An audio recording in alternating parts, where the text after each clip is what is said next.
వేదిక పైన ఉన్న తెలుగుదేశం పార్టీ నాయకులకు, జనసేన నాయకులకు ప్రతి ఒక్కరికి పేరు పేరున నా నమస్కారాలు తెలియజేసుకుంటున్నాను. ఈ రోజు ఈ కార్యక్రమంకి విచ్చేసిన మహిళా తల్లులందరికీ చేతులెత్తి నమస్కారాలు తెలియజేసుకుంటున్నాను. మీడియా మిత్రులకి నమస్కారాలు తెలియజేసుకుంటున్నాను. ఈ రోజు ఈ కార్యక్రమంకి విచ్చేసిన కార్యకర్తల దేవుళ్ళందరికీ పాదాభివందనం తెలియజేసుకుంటున్నాను. మీ అందరినీ దేవుడితో ఎందుకు పోల్చానో తెలుసా? ఈ రాక్షస పరిపాలనలో ఒక భుజం పైన జెండాని మోస్తూ ఇంకొక భుజాన మమ్మల్ని మోస్తూ జెండా దించకుండా మమ్మల్ని వీడకుండా మమ్మల్ని ముందుకు నడిపిస్తున్నందుకు ఆ దైవం కన్నా మీరందరే మాకు ఎక్కువ అని చెప్పి మరొక్కసారి మీ అందరికీ కూడా నేను గుర్తు చేస్తున్నాను. 25 సంవత్సరాల తర్వాత చంద్రబాబు నాయుడు గారికి ఈ విధంగా బహిరంగ సభలో మనం అందరం కూడా స్వాగతం పలుకుతున్నాం.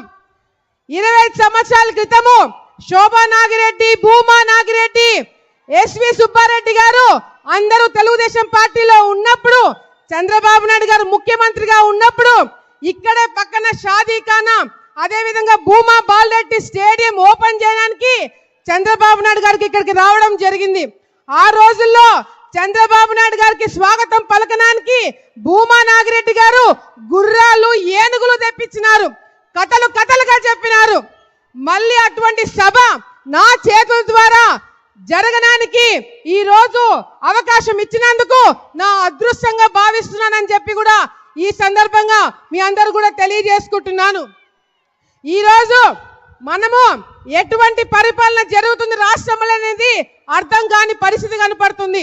ఎందుకంటే ఈరోజు రాక్షస పరిపాలన జరుగుతుంది అంటే రాక్షసులే భయపడేలాగా పరిపాలన చేస్తున్నారు. బ్రిటిష్ పరిపాలన జరుగుతుంది అనుకుంటే బ్రిటిషర్లే పారిపోయేలాగా పరిపాలన చేస్తున్నారు. హిట్లర్ పరిపాలన జరుగుతుందంటే హిట్లరే ఆశ్చర్యపోయేలాగా పరిపాలన చేస్తున్నారు. ఏ పార్టీ అయినా సరే ప్రభుత్వంలోకి వస్తే ప్రజల కోసం పనిచేయాలా, ప్రజా సమస్యలు తీర్చాలని చెప్పి అనుకుంటారు. కానీ ఈ ప్రభుత్వము ప్రజల్ని ఎట్లా ఇబ్బంది పెట్టాలా, ప్రజల్ని ఎట్లా మోసం చేయాలా, ప్రజల జీవితాల్ని వాళ్ళతో ఎట్లా ఆడుకోవాలని చెప్పి ఈ రోజు వాళ్ళ అధికారంలోకి వచ్చినారు. ఈరోజు మన రాష్ట్రంలో అభివృద్ధి లేదు, సంక్షేమ పథకాలు ఎవరికి అందట్లేదు, రైతులకి భరోసా లేదు, మహిళలకి భద్రత లేదు, యువతకి ఉద్యోగాలు లేవు, ఈ రాష్ట్రానికి రాజధాని లేదు, మరి ఎమ్మెల్యేలకి ఎంపీలకి పని లేదు, పాట లేదు. కానీ జగన్మోహన్ రెడ్డి గారికి మాత్రం ఒకటే పని పెట్టుకున్నాడు.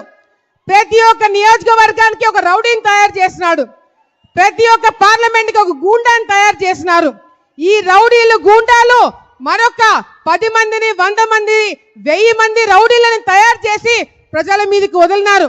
ఈ రౌడీలు, గూండాలు ఎవరనుకుంటున్నారేమో, ఎమ్మెల్యేలుగా గెలిచిన వైఎస్ఆర్సీపీ నాయకులు రౌడీలు, ఎంపీగా గెలిచిన వాళ్ళు గూండాలుగా ఈరోజు వ్యవహరిస్తున్నారు.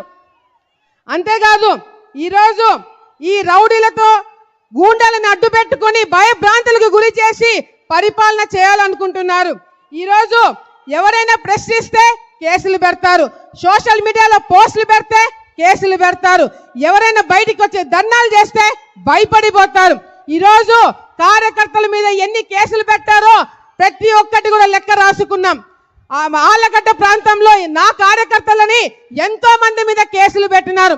ఉదాహరణకి రుద్రవరం పోలీస్ స్టేషన్ లో నా కార్యకర్తలని వేలాడదీసి లాఠీ చార్జ్ చేసి ఎమ్మెల్యేకి వీడియో కాల్ చేసి చూపించి ఆనందపన్నారు. వాళ్ళు ఎవరిని కూడా, ప్రతి ఒక్కరిని కూడా లెక్క రాసుకుంటున్నాం, ఎవరిని కూడా వదిలిపెట్టే ప్రసక్తే లేదని చెప్పి కూడా సందర్భంగా కార్యకర్తలకు అందరికీ కూడా తెలుగుదేశం పార్టీ తరపు నుంచి భరోసా ఇస్తున్నాం. అంతేకాదు మా మీద కూడా కేసులు పెట్టినారు, నా మీద, నా తమ్ముడి మీద, నా భర్త మీద, ప్రతి ఒక్కరి మీద కూడా కేసులు పెట్టినారు, తప్పుడు కేసులు పెట్టినారు. మొన్న లోకేష్ అన్న గారు యువగలంకి వచ్చినప్పుడు ఆయనతో పాటు 33 రోజులు నేను పాదయాత్ర చేయడం జరిగింది.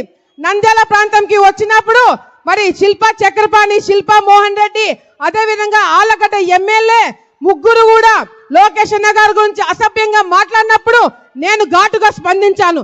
నాతో పాటు జిల్లా నాయకులు కూడా ఘాటుగా స్పందించడం జరిగింది. అది కక్ష పెట్టుకొని ఒక కోవట్ని ముందు పెట్టుకొని తప్పుడు కేసులు బరాయించి నన్ను జైలుకు పంపించడం జరిగింది. కానీ ఒకటి మాత్రం చాలా స్పష్టంగా అర్థమైంది. నేను పెట్టిన కేసు తీసుకోలేదు. నా మీద పెట్టిన కేసు మాత్రం 5 గంటలలో పోలీసులు దొంగలే ఆశ్చర్యపోయేలాగా గోడలు దూకి నా ఇంట్లోకి వచ్చి నా కొడుకు